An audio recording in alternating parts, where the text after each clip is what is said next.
Welcome to this edition of the Northern Rangers. I'm Casey Knopick, our cameraman's Jeff Hudspeth, and in case you haven't been reading our former posts, we did decide to postpone our Wonderland Trail trip until next year thanks to the crummy weather. It just was foggy and rainy and we couldn't even see the mountains. So we decided we weren't getting the full experience of that trip, so we're going to do it next year, hopefully have some views of the mountain when we go around it. So for now we headed down to Mount St. Helens, and even though it's raining here, we're going underground, so it won't affect it. The way we're going to be going underground is through the Ape Caves. And the Ape Caves were actually lava flow tunnels that were formed over 2,000 years ago. Some things about the Ape Caves before we go down in them that I'll tell you about is that they average about 42 degrees Fahrenheit. So they're pretty chilly. There's also dripping water and complete darkness. So we got our headlamps, so that way when we're underneath it, we'll be able to see where we're going. So we're going to go down there. We'll give you a tour of them. Let's head out. I think his headlamp holds on upside down. Well, we're at the lower of that two Ape Caves. This entrance right here is much larger and easier access than the second one, which is the upper Ape Caves. That's actually the one that we're going to be doing, but we thought we'd give you a preview of this one.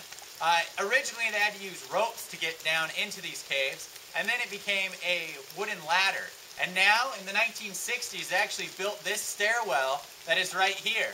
It's made of stone and metal railings.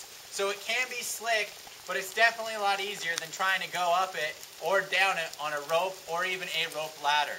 So we're going to head up. It's about 1 1/3 miles up to the upper Ape Caves, and that's where we'll enter, and we'll actually be able to come out through this hole. So we're going to head up there. Let's show you what it's like. All right, well, we made the hike up here to the Ape Cave that's right there. It's really raining up here, so we're excited to get down under some cover. And of course, the legend of the Ape Caves, there's multiple stories. But one of the main stories is that there was a worker up here, and he saw a Sasquatch or Bigfoot. And he was tracking it, and then it just disappeared. And so later on, he found these caves. And so the legend tells that that's where they were going, and they were using these tunnels as a mode of transportation to move unseen or unnoticed by humans. So we're going to go down and see if we can find some Bigfoot. Hopefully. This is the entrance into the upper Ape Cave. Put it on the headlamp, and we're going to go down.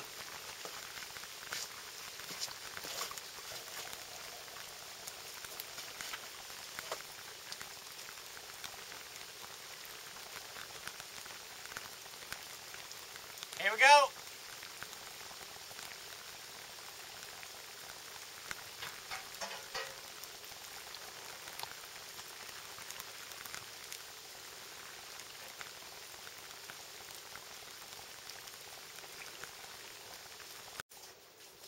The light that's on my face right now is actually coming from Jeff's headlamp, and it's very dark down in here and pretty darn cold. So we're going to head off into this darkness, see what's around the corner, and this is our Ape Cave tour.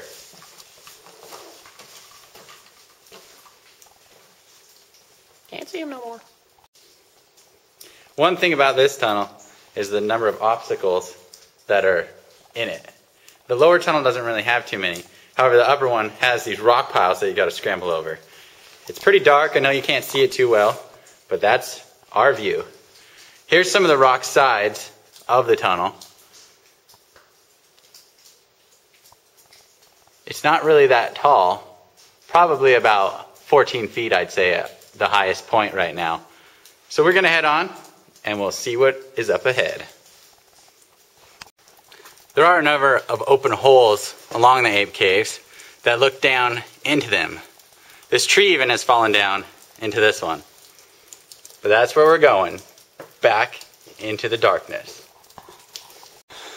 We've been down here for about a half hour, and I don't know where Jeff went. He went off ahead of me and he disappeared.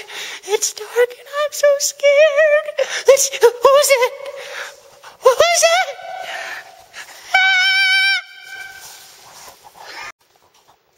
This is one of the many obstacles along this upper route of the Ape Caves. There are these giant boulders that have fallen down over time and are blocking the path. So if you do come up here, make sure that you are wearing adequate footwear, such as hiking boots or high-top shoes, so that way you don't take and twist an ankle while you're climbing over top of them. And also make sure that you're in enough physical shape that you can climb over top of such obstacles. There's not too many that are terribly hard, but there are several big ones, like this drop right here.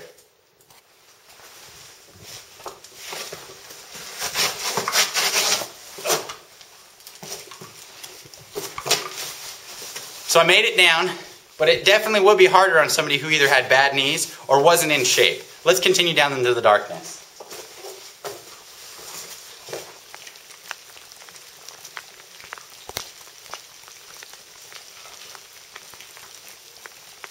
Well, we came back out of the upper Ape Cave trail, and this is the area that we showed you below, or before, that came down into the lower Ape Cave. So it was a great hike. We showed you some of it, and that'll do it for this part. It's still raining. We're going to head back to camp. So for JustSouthOfNorth.com, I'm Casey Knopick. He's Jeff Hudspeth. We're the Northern Rangers.